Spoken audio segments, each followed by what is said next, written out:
قافلے کو لوٹنے میں زیادہ حصہ کس نے لیا اور یہ سارا کام کس کی شہ پر کیا گیا ہے؟ خینس بن یوسف نے پوچھا۔ ترمذ شہر ہے نا؟ تم رکو نہیں، کہو میں جانتا ہوں۔ وہاں کا ایک امیر کبیر پارسی ہے، اس کا نام طفیل ہے۔ یہ سارا کام اس کا اور اس کے بیٹے دسیف کا ہے۔ انہوں نے مسلمانوں کے اس قافلے کی ہر نقل و حرکت کی اطلاع دی، اور قافلے سے جو زر و جواہرات اور دولت ہاتھ آئی تھی اس کا ایک حصہ اس طفیل کو بھی ملا۔ اب بنو تمیم کے لیے جو کرائے کے قاتل مقرر کیے گئے تھے ان کی دیکھ بھال اور نگرانی بھی اسی طفیل ہی کے ہاتھ میں ہے۔ اس کے علاوہ انہوں نے صرف تمہیں قتل کرنے کے لیے کرائے کا ایک قاتل مقرر کیا ہے، وہ صفدی ہے اور کبھی بہت بڑا ڈکیت تھا، وہ بھی آج کل تمہارے پیچھے ہے۔ اس طفیل نے اس کے ساتھ وعدہ کر رکھا ہے کہ اگر تم خینس بن یوسف کو قتل کر دو تو 1000 سنہری دینار دوں گا۔ اس کا نام کیا ہے؟ اس کا نام باغر ہے اور وہ کش نام کی بستی کا رہنے والا ہے۔ کہاں ہے یہ بستی؟ یہ ایک چھوٹا سا شہر ہے۔ ترمذ سے 2 سڑکیں نکلتی ہیں، ایک تو صفانیان اور شومان شہروں کی طرف جاتی ہے اور دوسری سمرقند کی طرف جاتی ہے۔ اسی سڑک پر یہ بستی ہے۔ اس بستی سے ایک سڑک تو سمرقند کو چلی جاتی ہے اور دوسری نصف اور بزدہ سے ہو کر بخارا کو جاتی ہے۔ میں سمجھ گیا ہوں۔ کیا تم مجھے اس کا حلیہ بھی بتا سکو گے؟ کیوں نہیں؟ وہ ایک لمبا سا سیاہ رنگ کا سڈول جوان ہے جس کی پیشانی پر ناک سے ٹکراتا ہوا زخم کا ایک نشان ہے۔ ریشمی کپڑے پسند کرتا ہے اور آج کل سفید رنگ کا قیمتی پوستین ہی پہنتا ہے۔ یہ کرائے کے قاتل ہیں کہاں؟ اس کی ایک بہت بڑی حویلی ہے جس کا ایک حصہ اس نے ان بدماشوں کے لیے مخصوص کر رکھا ہے۔ ایک بات اور بتاؤ، پوچھو، تم لوگوں نے میرا پیچھا کیوں کیا؟ کیا تم لوگ بھی کرائے کے قاتل ہو؟ ہم لوگ تو غریب کسان ہیں، 2 وقت کی روٹی کو ترستے ہیں۔ اس باغن نے ہمیں کہا تھا کہ اگر تم خینس کو قتل کر دو گے تو میں تمہیں 100 دینار دوں گا۔ میں نے تو پہلے انکار کر دیا تھا، مگر اس نے دھمکی دی تھی کہ اگر تم لوگوں نے انکار کیا تو میں تمہارے گھروں کو آگ لگا دوں گا۔ اس طرح ہم نے مجبور ہو کر حامی بھر لی تھی۔ جس وقت تم لوگوں نے میرا تعاقب شروع کیا تھا اس وقت تم لوگ 6 تھے، باقی 3 کہاں ہیں؟ ان میں 2 میرے سگے بھائی تھے اور ایک میرا ماموزاد تھا۔ میں نے خود ہی انہیں واپس کر دیا تھا کیونکہ وہ لڑنے کا کوئی خاص تجربہ نہیں رکھتے تھے۔ تم میرے ساتھ ایک معاہدہ کرتے ہو۔ کیسا معاہدہ؟ میں تمہارے سارے اخراجات برداشت کروں گا، اس کے بدلے تم مجھے طفیل، باغر اور دیگر بدماشوں کی سرگرمیوں سے آگاہ کرتے رہنا۔ مجھے منظور ہے۔ تم مجھے آج سے اپنا ایک قابل اعتماد جاسوس سمجھو۔ خینس نے پوستین کی جیب میں ہاتھ ڈالا اور ایک تھیلی نکال کر شاہد کو تھما دی۔ یہ لو 100 دینار، میں تمہیں اور بھی بہت کچھ دیتا رہوں گا۔ شاہد مسکرا کر اٹھا اور تھیلی لے لی۔ اب میں بھی تمہارے ساتھ ترمذ چلوں گا، خینس نے کوئی فیصلہ کرتے ہوئے کہا۔ کیوں؟ رات کے وقت تم کسی بہانے باغر کو جنوبی سرائے میں لے آنا، پھر دیکھنا میں اس بدماش سے کیسے نپٹتا ہوں۔ وہ آج کل ترمذ میں نہیں ہے، طفیل نے اسے کسی کام سے خوارزم بھیجا ہوا ہے۔ کس کام سے؟ یہ تو خبر نہیں۔ میں نے اگر تمہیں ملنا ہو تو کہاں اور کیسے مل سکوں گا؟ شہر کے بازار میں ایک بوڑھا سبزی فروش ہے، اس کی داڑھی سفید ہے، تم اس سے میرا پوچھ لینا، وہ تمہیں میرے گھر پہنچا دے گا۔ میں آج ہی سے تمہارے حق میں کام شروع کر دیتا ہوں۔ خینس نے اپنا ہاتھ آگے بڑھا دیا۔ پکی بات ہوئی۔ شائق نے بھی اپنا ہاتھ اس کے ہاتھ میں دے دیا۔ بالکل پکی، آج سے ہم دونوں بھائی ہیں۔ دونوں نے ایک دوسرے کو خدا حافظ کہا اور مختلف سمتوں کو چل دیے۔ خینس تھوڑی دور آگے جا کر پہاڑ کے اوپر جاتی ہوئی ایک پگڈنڈی کی طرف مڑ گیا جس کے دونوں جانب چنار کے لمبے لمبے درخت اور گھنی خضرو بیلیں تھیں۔ جب وہ پہاڑ کے اوپر چڑھ گیا تو سامنے ایک کھلا میدان تھا جس میں تا حد نگاہ ریوڑ ہی ریوڑ چڑھ رہے تھے۔ میدان کی بائیں جانب ایک بہت بڑی بستی دکھائی دے رہی تھی جس میں دکھائی دیتی ہوئی مسجدوں کے سفید اور بلند مینار ماحول کو شاداب بنائے ہوئے تھے۔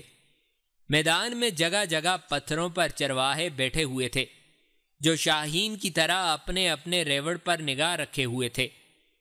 خینس جو ہی میدان میں اترا، ایک چرواہا جو ان کا ریوڑ چراتا تھا وہ بھاگتا ہوا آیا اور خینس کے گھوڑے کی باگ پکڑی۔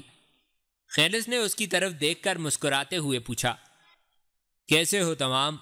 ٹھیک ہوں، گھر میں خیریت ہے نا؟ بالکل، ہر بھائی گھر میں ہیں۔ نہیں، وہ کئی دنوں سے شومان گئے ہوئے ہیں، ابھی تک لوٹے نہیں۔ اونٹنیاں دودھ کیسا دیتی ہیں؟ پہلے سے زیادہ دے رہی ہیں۔ خینس نے اپنے سامنے پتھر پر بیٹھے ہوئے ایک شخص کی طرف اشارہ کیا۔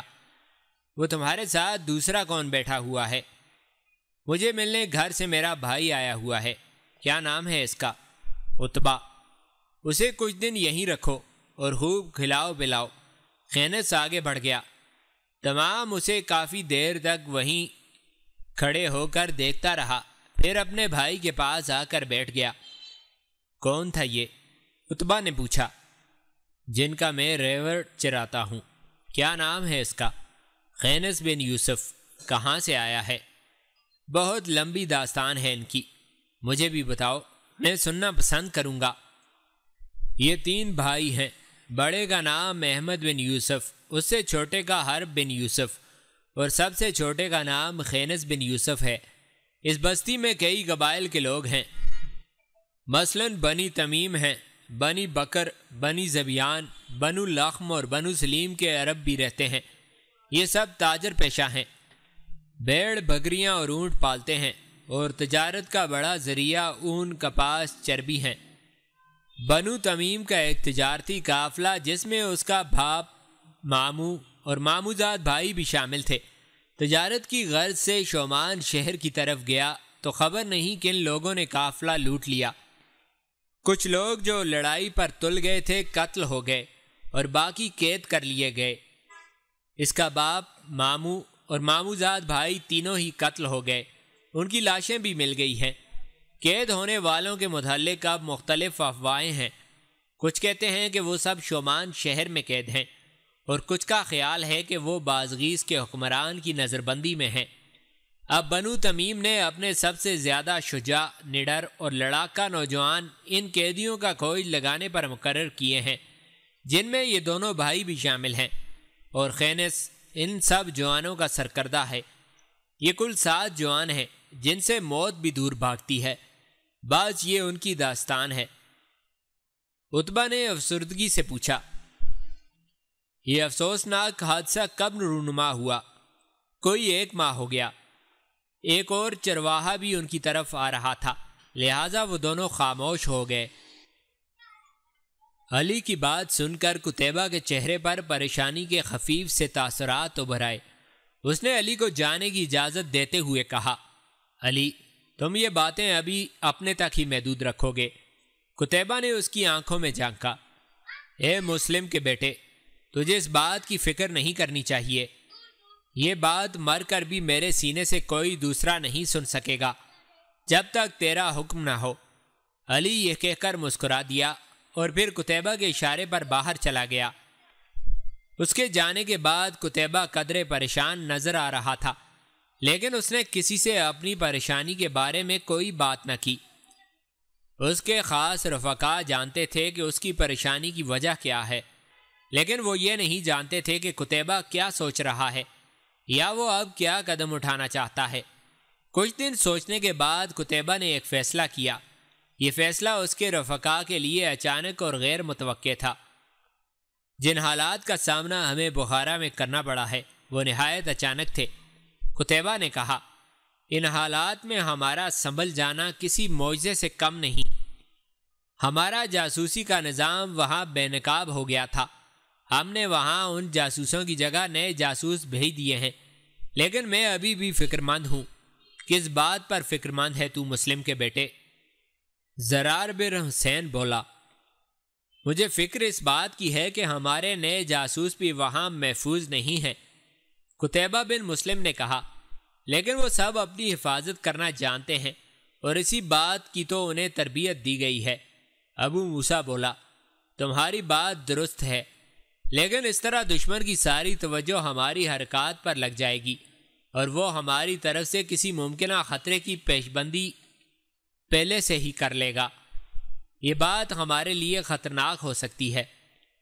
کچھ دیر خاموش رہنے کے بعد وہ بولا، میں نے وہاں سے اپنے تمام جاسوس واپس بلانے کا فیصلہ کیا ہے۔ اس کا یہ فیصلہ اگرچہ سب کے لیے حیران کن تھا، لیکن کسی نے اس کی مخالفت نہ کی، اور پھر چند دن بعد اسامہ اور اس کا پورا گروہ مرو واپس آ گیا۔ قتیبہ کا یہ فیصلہ نہایت دانشمندانہ تھا، کیونکہ اگر وہ اسامہ اور اس کے ساتھیوں کو واپس نہ بلاتا تو یہ اس کے آئندہ منصوبے کے لیے خطرناک ہو سکتا تھا، اور اس بات کو اس کے ساتھی بھی اچھی طرح سمجھ سکتے تھے۔ اگرچہ اسامہ اور اس کے ساتھیوں کے واپس آ جانے سے بخارا میں قتیبہ کا جاسوسی نظام ختم ہو گیا تھا، لیکن اس کا حل بھی قتیبہ نے پہلے ہی سوچ لیا تھا۔ اسامہ اور اس کے ساتھیوں کے واپس آ جانے کے کچھ دن بعد اس نے زرار بن حسین اور ابو موسیٰ کو تنہائی میں بلایا۔ خینس جب بنو تمیم کے اپنے محلے میں داخل ہوا تو بالکونیوں میں جھانکتی ہوئی عورتوں اور گلی میں کھڑے مردوں کی خوشکن اور محسور کر دینے والی آوازیں اس کے کانوں سے ٹکرائیں۔ وہ سب بڑی موہ لینے والے لے میں کہہ رہے تھے، اہلاً و سہلاً مرحبا۔ خینس کے لبوں پر مسکراہٹ تھی، گہری پرسکون مسکراہٹ۔ وہ اپنی ساری تھکاوٹ بھول گیا تھا۔ تھوڑی دیر بعد وہ ایک حویلی میں داخل ہو رہا تھا۔ اس کی ماں سلامہ، بھائی احمد، خالہ زاد بہن دمنہ اور خالہ مراجل نے آگے بڑھ کر اس کا گرمجوشی سے استقبال کیا۔ شوہر اور بیٹے کے قتل ہو جانے کے بعد اس کی خالہ ان کے ہاں ہی رہ رہی تھی۔ دمنہ نے گھوڑے کی باگ پکڑ کر اسے ایک طرف باندھ دیا۔ وہ 16 برس کی ایک خوبصورت لڑکی تھی اور بھائی کے آنے کی خوشی میں ادھر ادھر بھاگتی پھر رہی تھی۔ کمرے میں آتے ہوئے خینس نے سلامہ سے پوچھا، بھیا نہیں آئے؟ سلامہ نے بجھی سی آواز میں کہا، کئی دن سے شومان گیا ہوا ہے مگر ابھی تک نہیں لوٹا۔ میں تمہاری طرف سے بھی بڑی فکر مند تھی بیٹے، تم تو اس سے 2 دن پہلے کے گئے ہوئے تھے۔ میں نے کافی بستیوں کا چکر لگایا ہے امی، کچھ سراغ ملا؟ اس بار احمد نے پوچھا۔ ضرور بھائی، میں نے ایک ایسے شخص کو اپنے اعتماد میں لے لیا ہے جو مجھے دشمن کے پل پل کی خبر دیا کرے گا۔ انہوں نے ہمارے لیے چند کرائے کے قاتل مقرر کر دیے ہیں، مگر اب میں سب کو موت کی نیند سلا دوں گا۔ منت کے انداز میں سلامہ نے کہا، میں تو کہتی ہوں بیٹا، چھوڑ دو انتقام۔ ڈرتی ہوں بیٹے، شوہر اور بہن کا سہاگ تو پہلے ہی ختم ہو گئے، خدا نہ کرے میرے بچوں کو بھی کچھ ہو جائے۔ خینس نے اس کی ہمت بندھائی، تم فکر نہ کرو ماں، میں ایک ایک قاتل سے پورا انتقام لوں گا۔ میں سب سے پہلے اب کرائے کے قاتلوں سے نمٹوں گا، اس کے بعد اصل قاتلوں کو موت کا سامنا کراؤں گا۔ میں ثابت کر دوں گا ماں کہ یوسف بن نعمان کے بیٹے بزدل نہیں ہیں۔ دمنہ بھی ان کے پاس آ کر کھڑی ہو گئی تھی۔ خینس نے پھر ماں سے پوچھا، بھائی کس کس کو ساتھ لے کر گیا ہے؟ وہ خود تو 2 ساتھیوں کے ساتھ شومان گیا ہوا ہے اور باقی 3 بخارا گئے ہیں۔ ان کو یہ شک ہوا تھا کہ قاتلوں میں سے 1-2 بخارا میں ٹھہرے ہوئے ہیں۔ میں بھی کل خوارزم جاؤں گا۔ میں پتہ کر آیا ہوں کہ ہمارے قافلے کو لوٹنے میں کس کا زیادہ تر ہاتھ تھا۔ اس نے ہی ہمارے پیچھے کرائے کے قاتل لگائے ہیں۔ ایک خونی قاتل جو کسی زمانے میں ڈکیت تھا، انہوں نے مجھ اکیلے کے پیچھے لگایا ہے۔ وہ بدماش ان دنوں اکیلا کسی کام سے خوارزم گیا ہوا ہے۔ میرا ارادہ ہے اس سے خوارزم جا کر ہی نمٹ لوں، اس طرح میرا کام کچھ ہلکا ہو جائے گا۔ اتنے میں ایک جوان اندر آیا اور خینس سے کہا، لوگ تمہیں باہر بلا رہے ہیں خینس، وہ تم سے بہت کچھ پوچھنا چاہتے ہیں۔ دمنہ فوراً بول پڑی، ابھی تو آئے ہیں، کھانا کھا لیں پھر آتے ہیں۔ خینس نے پیار سے کہا، تم کھانا تیار کرو دمنہ، میں ابھی آتا ہوں۔ اس کے ساتھ ہی وہ اس جوان کے ساتھ باہر نکل گیا۔ برف بڑے زور سے پڑ رہی تھی، شام کے دھندلکے پھیل چکے تھے۔ خینس خوارزم میں داخل ہو رہا تھا۔ سردی کی تیز لہر ہر چیز کو کاٹ رہی تھی، اس کے دانت سے دانت بج رہے تھے، اور وہ بہت جلد ہی کسی سرائے میں پناہ لینا چاہتا تھا۔ شہر میں داخل ہونے کے بعد جس پہلی سرائے پر اس کی نظر پڑی وہ اس میں داخل ہو گیا۔ سرائے کے ایک ملازم نے آگے بڑھ کر اس سے گھوڑا لے لیا۔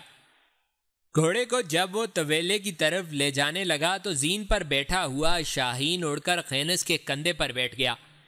سرائے کا مالک اپنے سامنے پھیلے ہوئے کاغذات دیکھ رہا تھا۔ خینس اس کے سامنے جا کھڑا ہوا۔ سرائے کے مالک نے ایک بار سر سے پاؤں تک اس کا جائزہ لیا، پھر اس کی نگاہیں شاہین پر جم گئیں۔ خینس نے مسکرا کر پوچھا، کیا دیکھ رہے ہو؟ اس نے اپنی پریشانی اور سراسیمگی چھپاتے ہوئے جواب دیا، دیکھ رہا ہوں تمہاری اور اس شاہین کی آنکھوں میں کافی حد تک مشابہت ہے۔ یہ میری طرف اس طرح دیکھ رہا ہے جیسے ابھی مجھ پر جھپٹ پڑے گا۔ کیا یہ تمہارا صدایا ہوا ہے؟ خینس اور زیادہ مسکرا دیا، جی ہاں، میں جس کی طرف اشارہ کروں یہ اس پر جھپٹ پڑتا ہے۔ تمہیں کمرہ چاہیے؟ جی۔ اس نے اسے ایک چابی تھما دی۔ نیچے کی منزل میں نواں کمرہ۔ خینس چابی لے کر چند قدم پیچھے ہٹا، پھر واپس لوٹتے ہوئے بولا، سنو، تمہارا نام کیا ہے؟ اکتائی۔ چینی ہو؟ ہاں۔ تمہاری سرائے میں کوئی ایسا آدمی تو نہیں ٹھہرا جس کا نام باغر ہو؟ اس نے نفی میں سر ہلا کر کہا، نہیں۔ اچھا سنو، میرا گھوڑا لگاتار کئی گھڑیاں برف باری میں سفر کرتا رہا ہے، اسے کسی اچھی جگہ بندھوانا اور اس کے لیے دانے چارے کا بھی اچھا انتظام کرنا۔ میں تھوڑی دیر تک خود آ کر اسے دیکھوں گا۔ زین اتروا دینا، خرجین میں توبرہ ہے، دانے سے بھر کر اسے چڑھا دینا، اور ہاں، میرے کمرے کے آتش دان میں بھی آگ جلنی چاہیے۔ اکتائی قدرے سر جھکا کر بولا، سب کچھ تمہاری مرضی کے مطابق ہوگا۔ خینس اس پر گہری نگاہ ڈالتا ہوا اپنے کمرے کی طرف چلا گیا۔ دوسرے روز بھی برف باری ہوتی رہی، مگر اس کے باوجود اس نے شہر کی ایک ایک سرائے چھان ماری، مگر باغر کا اسے کہیں سراغ نہ ملا۔ تیسرے روز وہ پھر اس کی تلاش میں نکلا۔ سارے بازار دیکھے، ایک ایک دکان میں گیا، مگر کوئی کامیابی نہ ہوئی۔ اسی روز جب کہ اندھیرا پھیل رہا تھا اور وہ بازار سے گزرتا ہوا سرائے کی طرف جا رہا تھا، اس نے دیکھا کہ دو سپاہی ایک عورت کو بری طرح زد و کوب کر رہے تھے۔ عورت زمین پر گر گئی تھی اور وہ سپاہی اسے پاؤں کی ٹھوکریں مار مار کر کچھ پوچھ رہے تھے۔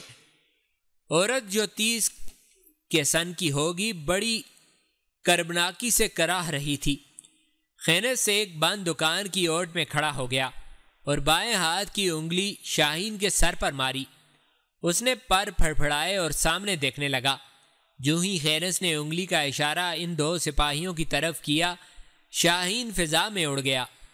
وہ اس قدر تیز رفتاری اور پھرتی سے حملہ آور ہوا کہ آن کی آن میں اس نے دونوں سپاہیوں کی آنکھیں نکال دیں اور دوبارہ خینس کے کندھے پر آ کر بیٹھ گیا۔ خینس نے اسے اٹھا کر اپنے پیچھے زین پر بٹھا دیا۔ سپاہی چیختے چلاتے پیچھے ہٹے اور ایک دوسرے سے ٹکرا کر زمین پر گر گئے۔ خینس نے بھاگ کر اس عورت کو اٹھایا، اسے اپنے آگے زین پر بٹھایا اور گھوڑا سر پر دوڑا دیا۔ شہر سے باہر نکل کر اس نے عورت کی طرف دیکھا تو وہ بڑی مشکل سے سانس لے رہی تھی۔ خینس نے بڑی ہمدردی سے پوچھا، خاتون، تم کہاں جاؤ گی اور تمہارا نام کیا ہے؟ وہ خینس کا اس طرح جائزہ لینے لگی جیسے وہ کچھ اندازہ لگانے کی کوشش کر رہی ہو۔ پھر اس نے بڑی مشکل سے پوچھا، تم کون ہو؟ میں تو اس شہر میں اجنبی ہوں، میرا نام ظلوم ہے۔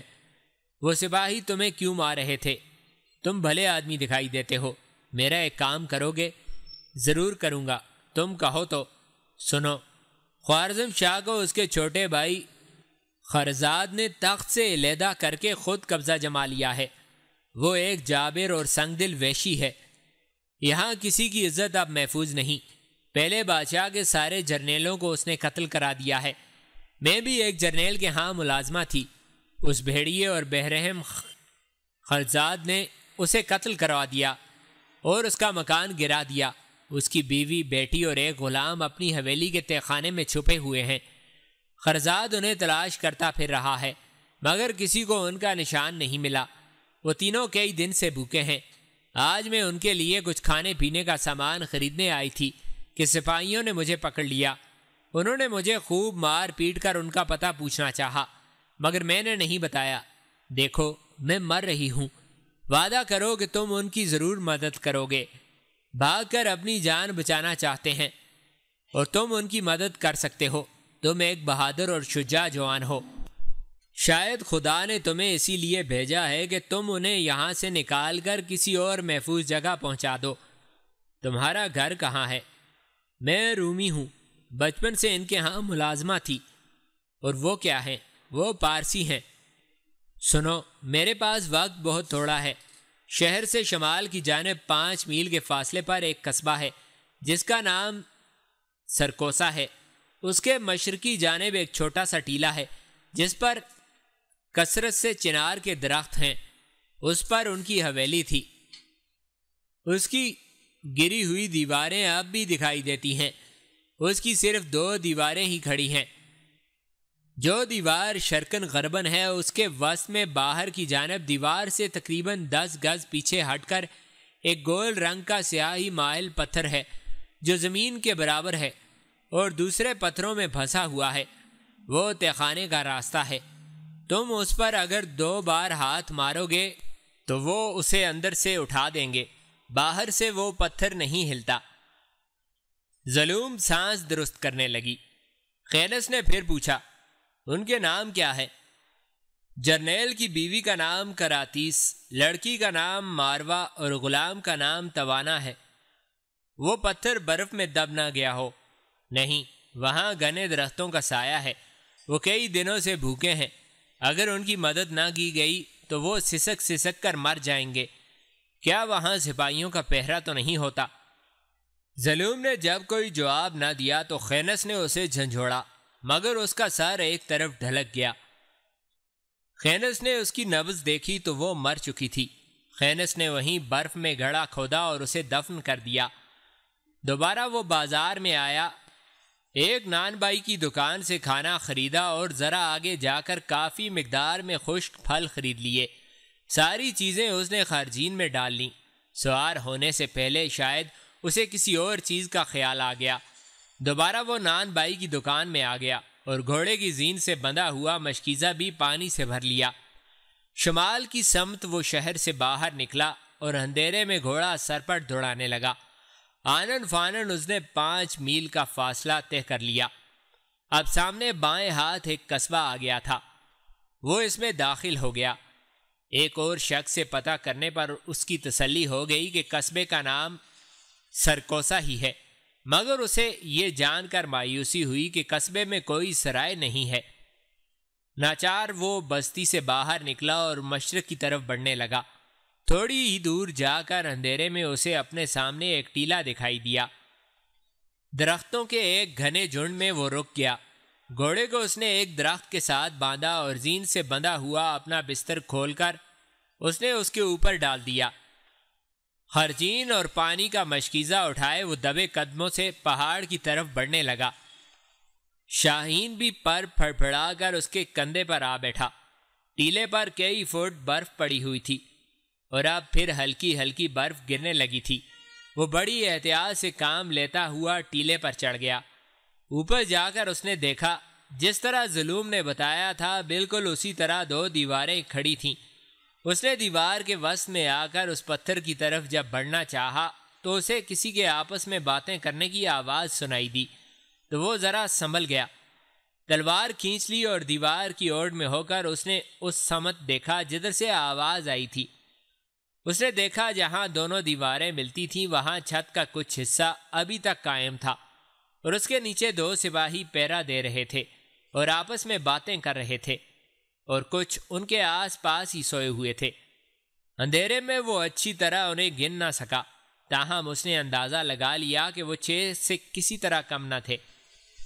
قدموں کی آہٹ پیدا کیے بغیر وہ پھر دیوار کے وسط میں آیا اور بغور دیکھتا ہوا وہ آگے بڑھنے لگا۔ جہاں درختوں کا جھنڈ زیادہ گھنا ہو گیا تھا وہاں وہ رک گیا۔ اس کے سامنے وہی گول پتھر تھا جس کے دائیں جانب کچھ چہاڑیاں بھی تھیں۔ اس نے کچھ سوچا اور پھر وہاں بیٹھ گیا اور 2 بار پتھر پر مکہ مارنے کے بعد وہ اس کے رد عمل کا انتظار کرنے لگا۔ تھوڑی دیر بعد پھر آہستہ سے پتھر بغیر کسی آواز کے اوپر اٹھ گیا۔ خینس نے دیکھا ایک سانولے رنگ کے مرد نے پتھر اٹھایا تھا۔ وہ مرد سیڑھیوں پر کھڑا تھا جو نیچے اترتی تھیں۔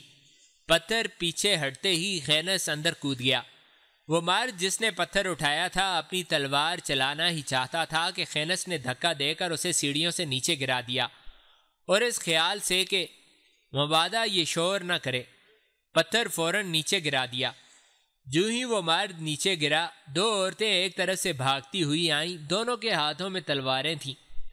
وہ خینس اور اس کے کندھے پر بیٹھے ہوئے شاہین کو دیکھ کر خوفزدہ ہو گئیں۔ ان دونوں کی حالت یوں ہو گئی تھی جیسے ان کے سامنے موت آن کھڑی ہو۔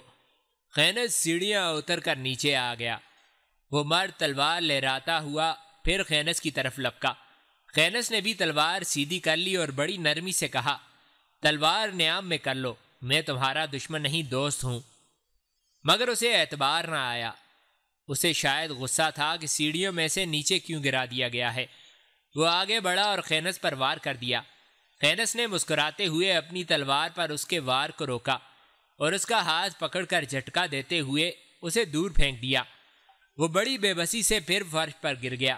خینس نے پھر نرمی سے کہا، بے وقوف نہ بنو، پہلے میری بات سنو۔ اس کے ساتھ ہی اس نے ان عورتوں کی طرف دیکھا۔ ان میں سے ایک ادھیڑ عمر عورت تھی اور دوسری 17-18 کے سن کی نازک سی ایک حسین ترین لڑکی تھی۔ وہ سیب کی طرح سرخ تھی اور ہیرے کی طرح دمک رہی تھی۔ جسمانی تناسب اور خوبصورتی کے لحاظ سے اسے حسینہ عالم کہا جا سکتا تھا۔ وہ مرد تلوار ہلاتا ہوا جب دوبارہ خینس کی طرف بڑھا تو لڑکی کی کڑکتی ہوئی غسیلی آواز تہخانے میں ابھری، ہوش میں آؤ توانا، پہلے سنو تو وہ کیا کہتا ہے۔ توانا وہیں کھڑا رہا اور ندامت سے سر جھکا لیا۔ خینس نے لڑکی کی طرف دیکھتے ہوئے کہا، جس طرح مجھے بتایا گیا ہے اس کے مطابق اگر میں غلطی پر نہیں تو تمہارا نام ماروا ہے۔ دوسری خاتون تمہاری ماں ہے جن کا نام کراتیس ہے، اور توانا تمہارا غلام ہے۔ لڑکی نے تائید کر دی، تم ٹھیک کہتے ہو، پر تم کس غرض سے یہاں آئے ہو؟ تمہاری ملازمہ ظلوم آج بازار گئی تھی نا؟ گئی تھی۔ جب بازار سے گزر رہا تھا تو سپاہیوں نے اسے زمین پر گرا رکھا تھا اور مار مار کر تمہارا پتہ پوچھ رہے تھے، مگر وہ نہیں بتا رہی تھی۔ میں نے ان دونوں سپاہیوں کو ختم کر دیا اور ظلم کو اٹھا کر شہر سے باہر لے گیا۔ اس نے مجھے تمہارے متعلق سب کچھ بتا دیا اور استدعا کی کہ میں تمہاری مدد کروں۔ ماروا نے بڑی بیتابی سے پوچھا، ظلم اب کہاں ہے؟ اسے سپاہیوں نے اس قدر مارا تھا کہ مجھ سے تھوڑی دیر تک باتیں کرنے کے بعد وہ مر گئی تھی، اور میں نے وہیں اسے برف میں دبا دیا تھا۔ ماروا نے اس بار بڑی نرمی سے خینس کو مخاطب کرتے ہوئے ایک بستر کی طرف اشارہ کرتے ہوئے کہا، وہاں کیوں کھڑے ہو؟ ادھر آ کر بستر پر بیٹھ جاؤ۔ میں محسوس کر رہی ہوں کہ شاید مشیت ایزدی ہمارے ساتھ ہے۔ اس اندھیرے تہخانے میں جہاں ہمارا کوئی پرسان حال نہ تھا، تم ہمارے لیے رحمت بن کر نازل ہوئے ہو۔ خینس نے تہخانے کا جائزہ لیا۔ وہ بستر ایک ساتھ لگے ہوئے تھے اور ایک بستر ذرا دور ہٹ کر لگا ہوا تھا۔ خینس ان دو بستروں میں سے ایک پر بیٹھ گیا۔ کراتیس اور ماروا بھی اس کے سامنے دوسرے بستر پر بیٹھ گئیں۔ توانا ان کے قریب ہی آ کر کھڑا ہو گیا تھا۔ اس بار کراتیس نے پوچھا، تمہارا کیا نام ہے؟ خینس، شہر میں کس جگہ رہتے ہو؟ میں اجنبی ہوں اور دریائے جیہون کو عبور کر کے بخارا کی طرف جانے والی سڑک کے کنارے فربار نام کی بستی کا رہنے والا ہوں۔ خوارزم کیسے آئے ہو؟ میں تو یہاں اپنے ایک دشمن کی تلاش میں آیا تھا اور ایک سرائے میں ٹھہرا ہوا ہوں۔ وہ تو نہیں ملا، اس دوران ظلم کا حادثہ پیش آ گیا۔ کراتیس خاموش ہو گئی تو خینس نے پوچھا، تم لوگ یہاں سے نکل کر کہاں جانا پسند کرو گے؟ اس بار ماروا نے جواب دیا، میرا خالو دریائے جیہون کے کنارے جہاں دریائے نیل دریائے جیہون میں گرتا ہے ایک چھوٹے سے شہر ترمز میں رہتا ہے۔ تم اگر ہمیں وہاں پہنچا دو تو ہم پوری زندگی تمہارا احسان نہ اتار سکیں گے۔